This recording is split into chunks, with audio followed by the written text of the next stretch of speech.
दिनै दुलाराय बर' फरायसा आफाद एबा एबसुनि बानजायनायाव आसामनि गं 30निबो बांसिन जिल्लाफ्राव दिनै बे समाव दुलाराय बर' फरायसा आफादनि दैदेननायाव मोनसे रेलिनि हाबाफारि जाबाय थादों 10 बाजिनिफ्राय आरो बै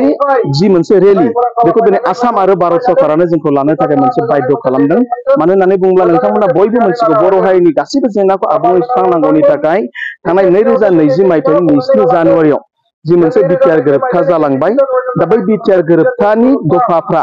दासिमबो खिन्थु माखासे दफाफ्रा एसे एनै मावफुंजादोंब्लाबो नाथाय बांसिन दफाफ्रा दासिमबो आबुङै मावफुंजायाखै बेखायनो दिनै दुलाराय बर' फरायसा आफादआ फिन राजखान्थि फैबाय थानाय समाव जाहाथे 2022 मायथाइनि सिगां जेन बिटिआर गोरोबथानि गासिबो दफाफ्रा जेन आबुङै मावफुङो दा बेखौ लानानै दुलाराय बर' फरायसा आफादा बे रेलिखौ लानाय जादों आरो बेबायदिनो दिनै सनितपुर जिल्ला दुलाराय बर' फरायसा आफादाबो जि दुलाराय बर' फरायसा आफादनि मोनसे रेलिखौ दिनै दिखियाजुलियाव थानाय जि मोनसे बयस स्कुल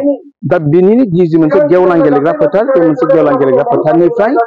जागायनानै दिखियाजुलिनि टाउनाव थानाय टाउनाव जि मोनसे सार्केल अफिस दं जे बिसिम बे हाबाफारियाव गासै 2 किल'मिटारनिबो बांसिन गोजान हान्थिनानै जोङो थांगोन आरो बिनि गेजेरजों रिमाइन्डार मोनसे जों मेम'रेन्डाम होगोन जे बेखौ जोंहा थानाय 4 डिस्ट्रिक्टनि जि मोनसे एडिसि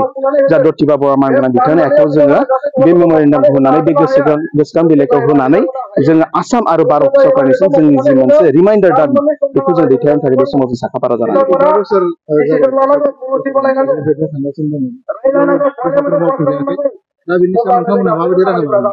दुलाराय बर' फरायसा आफादा बेखौनो थांनाय 5 बोसोरनिसिम जोङो बेखौनो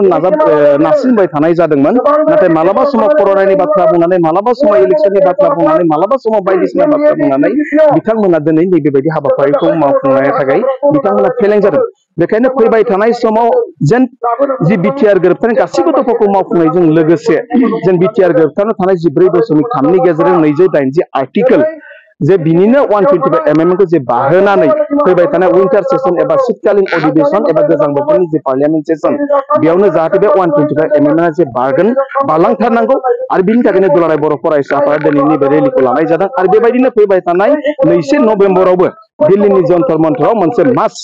डेमनस्ट्रेसन हाबाफारि लानाय जादों दुलाराय बर' फरायसा आफादनि बानजायनायाव दा बेखायनो फैबाय थानाय समाव बिटिआर गोरोबथानि गासैबो दफाफोरखौ आबुङै मावफुंनांगौनि थाखाय दुलाराय बर' फरायसा आफादा समाज थिननाय बायदि जोङो गणतान्त्रिक बायदि हाबाफारिखौ जों लालांबाय थानाय जिहेतु एबसुनि बारग' आफादगिरि प्रमद बर' बिथाङाबो 5 बोसोर खान्थिजों जिखुनु सालायलांबाय बे 5 बोसोराव बिथाङा सालायनायाव माखासे बिटिआरनि दफा मावफुंनो फेलें जादों नामा नोंथाङा बुंगोन दुलाराय बर' फरायसा आफाद हिसाबै जों बिटिआरनि जि बारग' गाहाय मावफुं सोद्रोमा मानगोनां मोनसे प्रमद बर' मानगोनां बिथांखौ जोङो सम सम जोङो नांगौ बायदि जों प्रेसार होबाय थानाय जादोंमोन आरो बिथाङाबो जोंनि मोनदांनाय बायदियै बिथाङाबो जे बे दफाफोरखौ मावफुंनायनि थाखाय बिथाङा जे नाजाबोबाय थादोंमोन नाथाय माखासे समाव जोंनि गेजेराव पजिटिभ जायोब्लाबो बे आसामनि गेजेराव बे मालाबा नेगेटिभ जानानै फैनो नागिरो आरो माब्लाबा आसामाव पजिटिभ जायोब्ला मालाबा दिल्लीयाव सम आरो थासारिखौ लानानै नेगेटिभ जानो नागिरो आरो मालाबा दिल्लीया पजिटिभ जायोबा खिन्थु आसामाव बियो नेगेटिभ जानो नागिरो बेखायनो हयथ' नैबेबायदि 5 बोसोरा जों बारलांबाय दा बेखायनो दिनै आरोबाव फैबाय थानाय खम समनि गेजेरावनो फैबाय थानाय 2022 मायथाइ जानो थाखाय दासिमबो 2 दान जोंनि आखायाव दङ दा बेखायनो भारतनि हम मिनिस्टारा जिहेतु दुलाराय बर' फरायसा आफादनि 22 बोसोरसालिया जथुम्मायाव क'क्राझारनि दतमायाव बिथाङा फैनानै गायालासे महरै बिथाङा बाहागो लाफैनानै बिथाङा बुंदोंमोन जे बिटिआर गोरोबथानि गासिबो दफाखौ फैबाय थानाय 2022 मायथाइनि सिगांनो आबुङै मावफुंजोबनानै होगोन होननानै बिथाङा बुंनाय लेखायैनो दासिमबो दुलाराय बर' फरायसा आफादा नैबे 2 दाननि गेजेरावनो जाहाथे गासिबो दफाफोरखौ मावफुंनांगौ बेखौ लानानै दिनै गोसोखां बिलाइखौ जों दिल्ली सरकारनिसिम मिरु सरकारजों दैथायहरनो थाखाय बे समाव जोङो लाहार फाहार खालामगासिनो दं बर' ছাত্ৰ সন্থাই অসমত 30টাতকৈ অধিক জিলাৰ আজি এই কাৰ্যসূচী বৰ্তমান লৈ আছে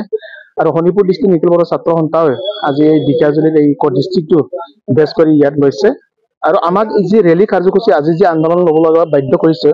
এইটো অসম চৰকাৰ আৰু ভাৰত চৰকাৰে আমাক বাধ্য কৰিছে কাৰণ তেখেতসকলে আপোনালোকে সকলোৱে জানে যে বড়োসকলৰ সকলো সমস্যা সমাধান কৰিবৰ কাৰণে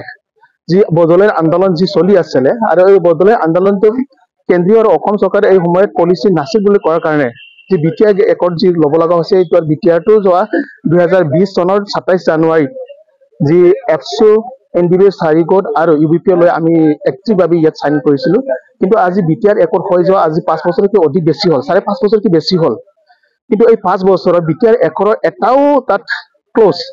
100% ইয়াত কাৰ্যকৰী নহল তাৰ কাৰণে নিখিল বড়ো ছাত্ৰ সন্থাই আজি অসমৰ বিভিন্ন জিলাত আজি এই কাৰ্যসূচী ল'ব লগা হৈছে আৰু আজিৰ এই কাৰ্যসূচীৰ পিছত যদি গভৰ্ণমেণ্টৰ পৰা একো পজিটিভ ৰেছপন্স নাহে তেতিয়াহ'লে আমি আকৌ এই যোনটো কাৰ্যসূচী ল'ব যোনটো ধৰ্ণা ল'ব এইটো ইয়াতকৈ আৰু অধিক ভয়াৱহ হ'ব। আমাৰ দাবীটো হ'ল